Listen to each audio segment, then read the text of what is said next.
Queremos hablar con un especialista que es de la zona, por supuesto, que ha estado evaluando también los factores que recién mencionábamos son potenciales riesgos en lugares como Lirquén, como Penco, como El Ñuble, ¿no? Bulnes, Pinto, Los Ángeles y tantas localidades que lamentablemente han sido azotadas en el último tiempo y tantas antes también, que son eventuales riesgos, como decíamos, para la propagación del fuego en el sur de nuestro país particularmente. Se trata del académico experto en ecología del fuego, vicedecano de la Facultad de Ciencias Forestales de la Universidad de Concepción, Eduardo Peña, a quien les damos las gracias por este contacto con el Ciudadano ADN. ¿Cómo está, profesor? Buen día.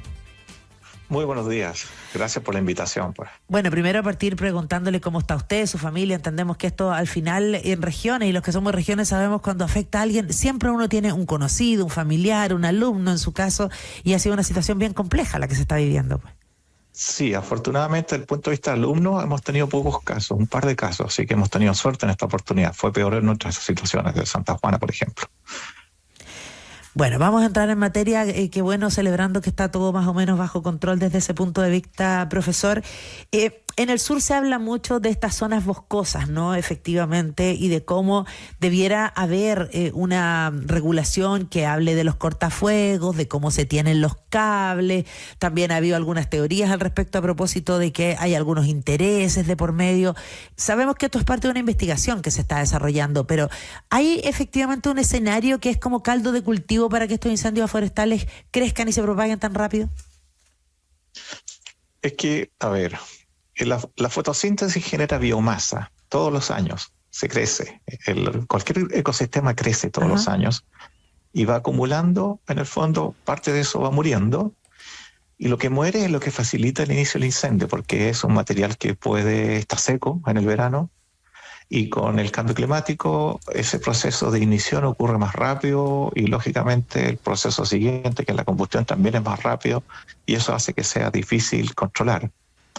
Y este material muerto es el que facilita que el material vivo, como las hojas, porque en realidad en un incendio del material vivo se queman las hojas y las ramillas más delgadas, da la energía para que el material verde pierda la humedad y se pueda quemar también. Y además las hojas tienen aceite, resina, y hacen que el proceso también sea un poquito explosivo. Entonces eso está haciendo que el proceso de combustión va muy rápido en este momento a raíz de la alta temperatura. Y si se suma viento se complica bastante. Profesor, los incendios de copa también son especialmente diferentes, ¿no? Porque al final se van quemando todas las copas de los árboles, es como una capa superior de todo el bosque y no la parte inferior. Y entiendo que eso también propicia los incendios que son más severos. Sí, lo que pasa es que en el incendio de copa, ¿no es cierto?, cuando hay continuidad del combustible desde la base hasta la parte alta y en forma horizontal se pueden originar. Pero la verdad es que del 100% de los incendios, entre el 60 y 70% de los incendios son superficiales, no se quema completamente la copa. Así que afortunadamente ocurre eso, porque si se quemara completamente la copa, habría más problemas de erosión de suelo. Entonces la copa sí a veces se muere y esas hojas o acículas caen al suelo y le dan protección al suelo. Porque si ustedes revisan lo que ocurrió después del incendio de Santa Juana, después del incendio de 2017, no hay grandes registros de formas de erosión de suelos, y es porque los incendios no son totalmente de copa. Ahora, cuando hay un incendio de copa, el mayor riesgo es que salen mucho más pavesas volando y puede generar focos satélites, y esos focos satélites hacen que el incendio sea más incontrolable porque acelera el incendio anterior. Entonces ahí se complican los incendios de copa. Estamos conversando con el académico experto en ecología del fuego, vicedecano de la Facultad de Ciencias Forestales de la Universidad de Concepción, el profesor Eduardo Peña. Profesor, y si pensamos además en el tipo de vegetación que hay en el sur, ¿no? En que allá hay zonas de cultivos forestales, que mucho tiempo se habló del eucalipto, así como en la zona centro se habla de los paltos, además que si la cantidad de consumo de agua, que hacen que sea un terreno más seco y todo. Si hablamos de ese tipo de detalles, ¿qué tal es el escenario en el sur de nuestro país? Bueno, la región del Biobío, por lo menos donde yo estoy, ¿sí?, justamente se da una condición seca favorable para los incendios que corresponde a un clima mediterráneo, pero también aquí el crecimiento de la vegetación es como el clima templado. Entonces se da una condición favorable al incendio y bastante acumulación de combustible. Porque más al sur puede haber bastante combustible, pero es un poquito más húmedo. A pesar que si uno ve los registros, por ejemplo, hoy día está informado de que va a haber 30 grados en Valdivia. Exacto. Entonces a lo mejor el bosque nativo, que antes no se quemaba con tanta frecuencia, va a empezar a quemarse con mucha más frecuencia porque también la hojarasca bosque nativo se seca y finalmente facilita la ignición y propagación. De hecho, por ejemplo, los incendios en Argentina eran principalmente en bosque nativo, y el incendio más largo que tuvimos en el último tiempo fue en Coyhaique, que estuvo 3 meses quemando, y principalmente bosque nativo. Entonces, no es que el bosque nativo no se quema, era más húmedo en el pasado, pero el cambio climático está haciendo que sea más seca y lo está haciendo más susceptible. Y como ustedes saben, los incendios se controlan por las brigadas terrestres, y las brigadas tienen que llegar al sitio. Y en el bosque nativo a veces no pueden llegar, y por eso que en Coyhaique ardió durante 3 meses, Claro. porque no pueden llegar. Y el viento es favorable en Coyhaique también. Profesor, sobre la humedad de los bosques de un árbol nativo, ¿cuánto porcentaje de agua tiene un árbol? La verdad es que todo árbol vivo, el contenido de humedad de sus troncos, ramas, está sobre 100% y sobre el 100%. O sea, la mitad de su peso es agua. Ah. Las hojas tienen un contenido de humedad aún mucho mayor. Hay hojas que pueden tener un 300% del peso que tienen es contenido de agua. Pero se pueden quemar porque cuando se calientan, el combustible seco, ¿no es cierto?, que es donde se va a iniciar el fuego, una vez que calienta esa hoja, empieza a evaporar el agua que contiene la hoja. Como son hojas frágiles, delgadas, Claro. ese proceso tiende a ser más o menos rápido, y después empieza a liberar las resinas y aceites. Entonces ahí la hoja verde está en condiciones de arder, pero primero tiene que botar la humedad. Mientras hay humedad en la hoja, la temperatura no supera los 100 grados Celsius. Una vez que se pierde la humedad, sigue subiendo la temperatura, y cuando llega más o menos a 150 grados Celsius o 180 grados Celsius, aparece la llama, que se inicia el proceso inicial. Entonces el combustible muerto, seco, que está en el suelo, es el que facilita que posteriormente la hoja se encienda, y una vez que se enciende, la misma hoja le da verde que se secó, le da la energía a la siguiente para que se vaya quemando. ¿Verdad? Y hay árboles que son más resinosos, ¿no? Sí. La zona, por ejemplo, de Ñuble, Concepción. A ver, los pinos tienen resinas, los eucaliptos también, pero también hay nativos que tienen un proceso explosivo. Es el concepto de inflamabilidad. Claro. La inflamabilidad es cuánto tiempo demora en encender, pero después también hay otro concepto, es cuán explosivo es ese proceso, cuánto dura el proceso de combustión y cuánto del material es consumido por el fuego. Son 4 conceptos. Entonces, lo que nosotros habitualmente vemos es la explosividad. Entonces, hay especies nativas, por ejemplo, como el boldo, que también es explosivo el proceso, uno lo siente sonar cuando está ocurriendo el proceso de combustión, y ocurre eso mismo con los pinos, que son explosivos, y el eucalipto. Pero a veces pueden demorar un poquito más. Por ejemplo, en un trabajo que nosotros hicimos años atrás, el maqui, por ser una hoja mucho más frágil, se quemaba más rápido, se encendía más rápido que el eucalipto. El eucalipto estaba en una posición intermedia. Ahora el que se quemaba muy lento era avellano. Mire. Casi al extremo que me acuerdo cuando hicimos el trabajo, la estudiante de ese momento dijo, es como medio fome el avellano para quemarse. Claro, porque no tiene elementos volátiles que lo hagan explosivo. Claro. Y eso es lo que ella esperaba. Claro. Bueno, y esas características son las que hacen este escenario tan particular que usted nos mencionaba en la región del Biobío, profesor Peña, porque además uno piensa en los testimonios en los que ha escuchado que muchos vecinos dicen, hay lugares que no tienen cortafuegos, hay lugares donde no se ha controlado la puesta de cables, por ejemplo, y me imagino que dependiendo de ese tipo de árboles plantados, insisto, hay industria forestal, hay industria maderera, que a lo mejor hace que sea más complejo incluso el escenario si no se toman esas medidas, ¿o no? Claro, definitivamente la continuidad del combustible es la que afecta, por ejemplo. Lo que yo mencionaba en el caso de Coyhaique, el combustible nativo era continuo, por lo tanto el incendio avanzó. Entonces, cuando hay plantaciones muy continuas, también ocurre lo mismo. Entonces ahí es importante que se mantengan los cortafuegos. Y lo otro que es importante también es la gente que está en el área rural, tiene que adquirir, o sea, no todo, en realidad todos los chilenos tenemos que adquirir una cultura forestal y estar preparados, a asumir de que si yo voy a hacer una parcela en el área rural, tengo que considerar que en alguna oportunidad me va a llegar un incendio y tengo que ver cómo lo enfrento. Y también saber si donde yo estoy es altamente susceptible al daño por incendio. Por ejemplo, el 90% del incendio viene del sur hacia el norte. Por lo tanto, si yo estoy en la ladera sur del cerro y en mitad ladera, el incendio va a pasar muy rápido. Si estoy en la parte baja, no estoy tanto en riesgo. En la ladera hacia el norte, el proceso, el incendio va en bajada y no debiera revestir grandes dificultades. O sea, me da un poquito de tiempo para sacar cosas, para tomar un poquito más precaución. Pero yo viviendo en el área rural, yo debo ir a conocer. Por ejemplo, aquí está el caso de que se quemó en 80% la localidad de Punta Parra. Ajá, sí. ¿Y se acuerda que el 90% del incendio viene del sur hacia el norte? Sí. Bueno, en el lado sur, Punta Parra tenía una gran extensión de plantaciones de eucalipto. Por lo tanto, había que tener muy buenos cortafuegos. No sé si estaban ahí, desconozco la situación.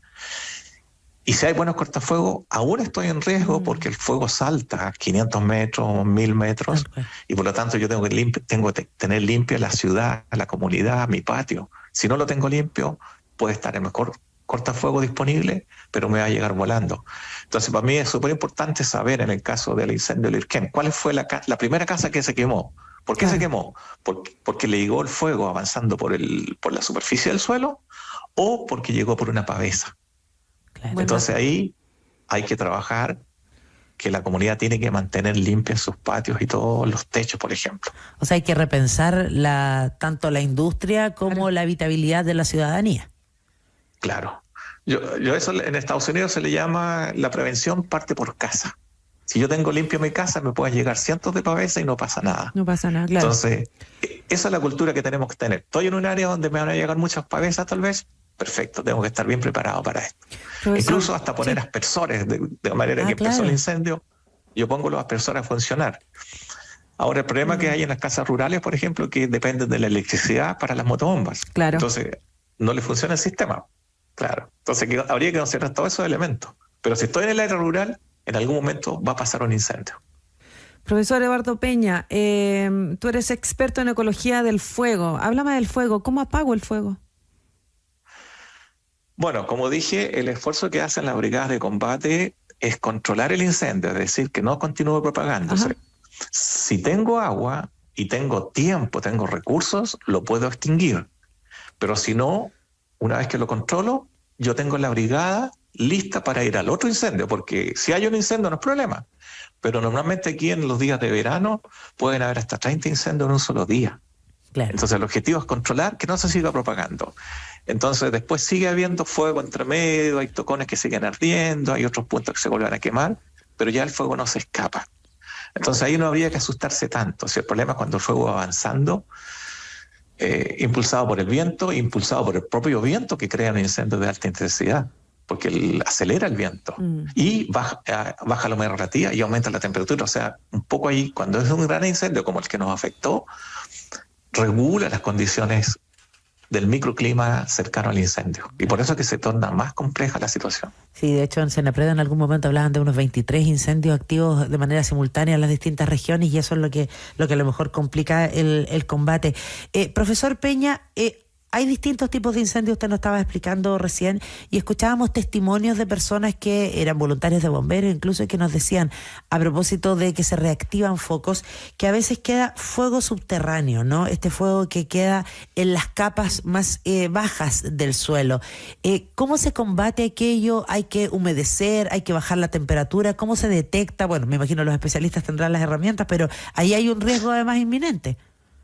Sí, bueno, pero hay que hacer una distinción. A ver. Prácticamente desde la zona del Biobío hacia el norte, ajá, casi no hay suelos orgánicos donde el fuego puede permanecer largo tiempo. Lo que hay en esta zona son las raíces de árboles antiguos que ya murieron, ajá, que el fuego se va a meter ahí y puede permanecer semanas y hasta meses en esa condición. Pero es acotada la distancia que alcanza, entonces no es un gran riesgo.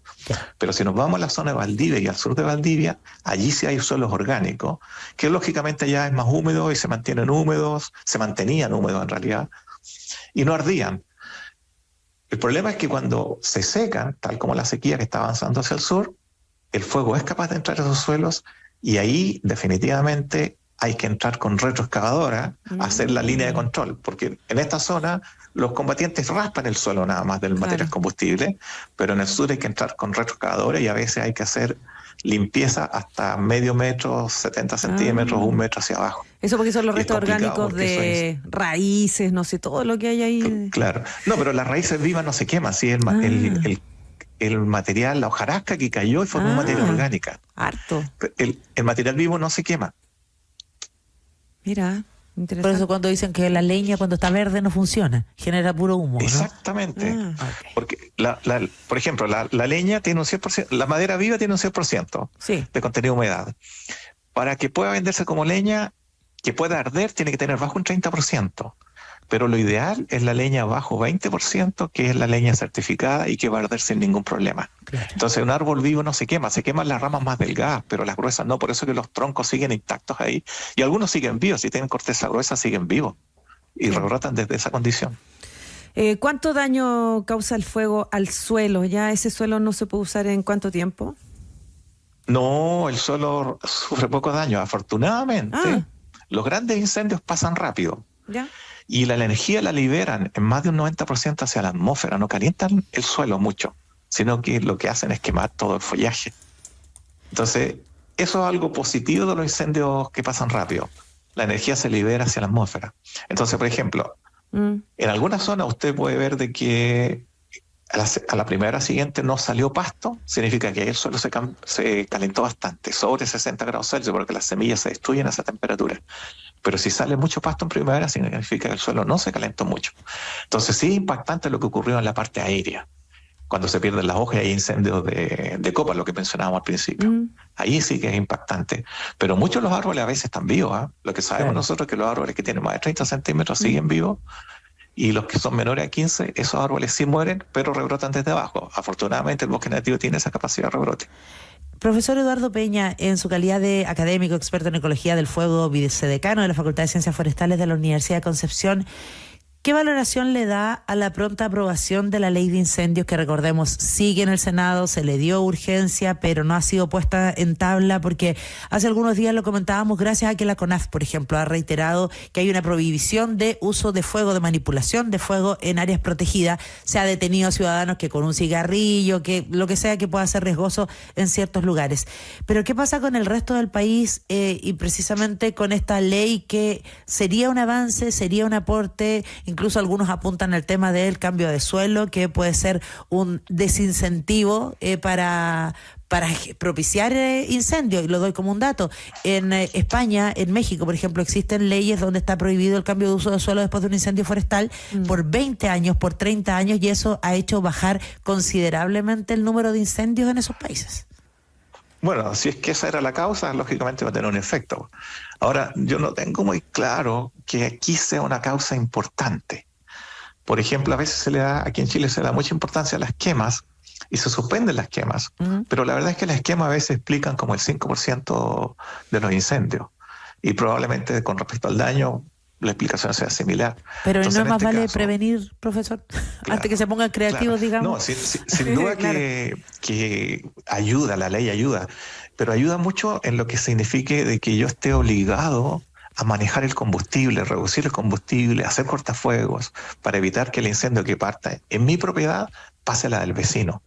En algunos países eso se ha hecho obligatorio. Yo sé que en Australia se hizo obligatorio después que tuvieron grandes problemas por ahí del año 2009. Entonces nosotros probablemente alguna de las cosas va a ser eso, que tengamos que manejar en forma obligatoria reducir los combustibles, porque eso es lo ideal.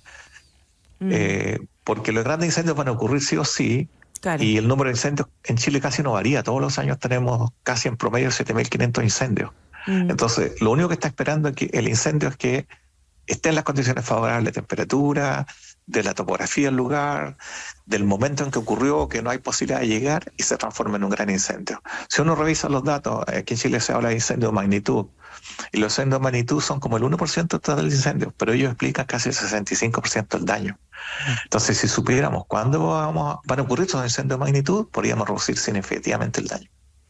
Bueno, es súper importante entonces seguir aprendiendo de esto y que especialistas como ustedes además trabajen en conjunto con las autoridades públicas y privadas para que vayamos haciendo las cosas bien, porque muchas veces se nos acusa que somos un país muy reactivo, ¿no? Que reaccionamos a las tragedias, a las cosas con leyes, cuando en rigor si podemos prevenir y podemos hacer las cosas bien, bienvenido sea. Sí, así como estamos trabajando bien en terremotos, los incendios son algo ya que está recurrente y hay que prepararnos bien para ellos. Toda la comunidad y las autoridades para tomar mejores decisiones. Profesor, solo lo último, muy cortito. Cuando uno ve que están las ciudades devastadas, por ejemplo, Lirquén está completamente abajo, pero están incluso las planchas de zinc ¿cierto? El acero de los vehículos están como derretidos, caen como si fueran unas servilletas, ¿no? Eso es muchísima temperatura acumulada, no sé, 1500 grados Celsius. ¿Cuánto será lo que se necesita para derretir? Lo normal en el área rural es que la temperatura alcanza 800 grados Celsius. Okay. Si hay combustible grueso y seco acumulado, puede llegarse a 1100, 1200. En el área urbana es diferente porque la carga de combustible es mucho mayor. Hay combustibles más explosivos, más tóxicos, es más riesgoso trabajar en el área rural, en el área urbana, combatir. Y lógicamente también es importante el tiempo que va a estar actuando el fuego. Por ejemplo, en el área rural, el fuego prácticamente en 5 minutos pasó por un punto. En cambio, en las ciudades permanece media hora, 1 hora ardiendo en el mismo punto, y eso hace que muchos materiales no resistan. Por ejemplo, se sabe que el aluminio se funde como a los 600, 650 grados Celsius. Entonces yo he visto viviendas que se le funden las ventanas de aluminio. El acero es un poco más resistente, hay que superar los 1000 grados Celsius. Entonces depende del tipo de metal que esté presente. El estaño es rápido también para derretirse, por ejemplo. El cobre aguanta más. Pero la temperatura que se genera está alrededor de entre 800 hasta 1200 grados Celsius. Ok, súper bien. Profesor Eduardo Peña, académico experto en ecología del fuego, vicedecano, Facultad de Ciencias Forestales de la Universidad de Concepción. Excelentes datos, de verdad nos dejaste, pero demasiado... muy atenta a todo, a cómo se comporta el fuego finalmente. Nos despejó muchas dudas y nos enseñó mucho, profesor. Así que muchas gracias por su tiempo de Ciudadana ADN. Qué bueno, ojalá que sea un granito de arena para aportar en esto. De todas maneras, que esté muy bien. Gracias. Listo, gracias. Chao, chao.